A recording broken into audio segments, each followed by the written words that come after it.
Good morning, John. I'm on the wrong channel. Today's Monday, which is Lily's day to make a video, but she can't because she's slaying dragons. They have those in England. They have to do that, like, all the time. It's like cutting grass over here.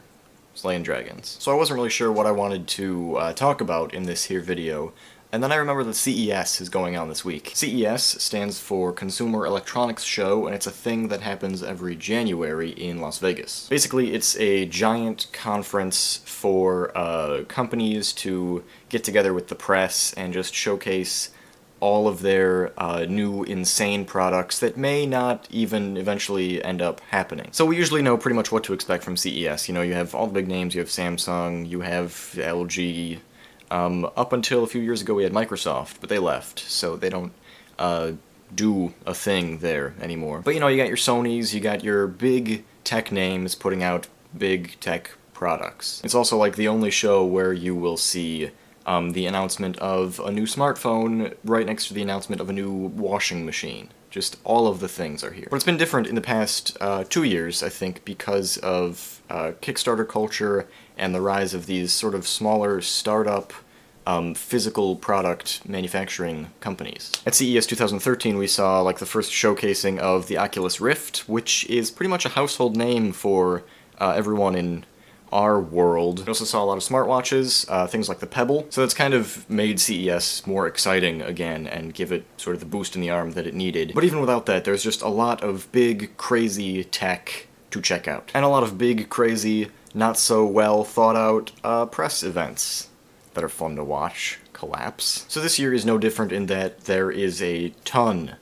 of stuff that I am trying as hard as I can to keep on top of and learn all about. We're starting to see a lot of really tiny personal mini flying drones that you just control with your phone because we live in the freaking future. And everywhere, still, people are trying to figure out how the fuck do we market Windows 8? How do we do it?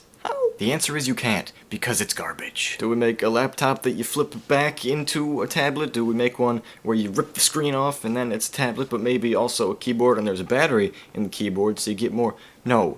Stop.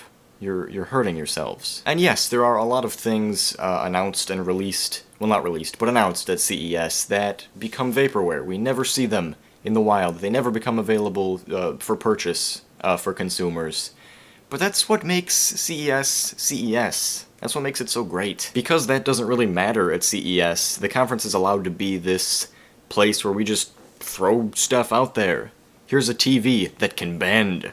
Pfft, fuck it. But also some wonderful and beautiful things come out of CES, like video of Michael Bay melting down on stage at a press conference and walking away in the middle of it. It's just, it's all...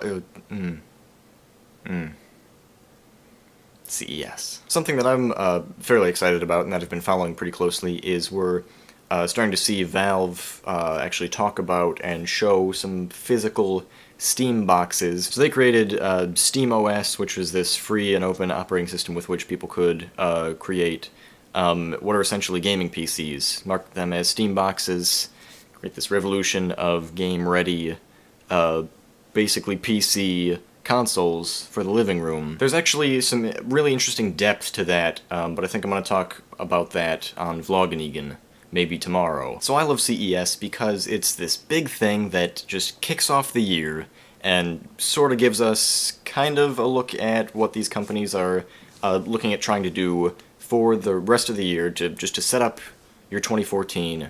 It's like a candy shop for tech enthusiasts and for the press.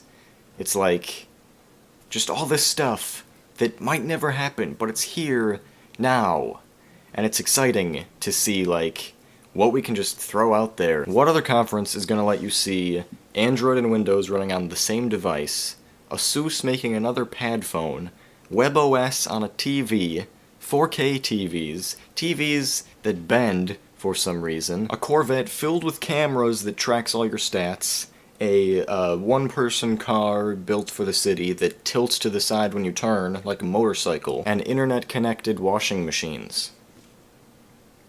This is CES.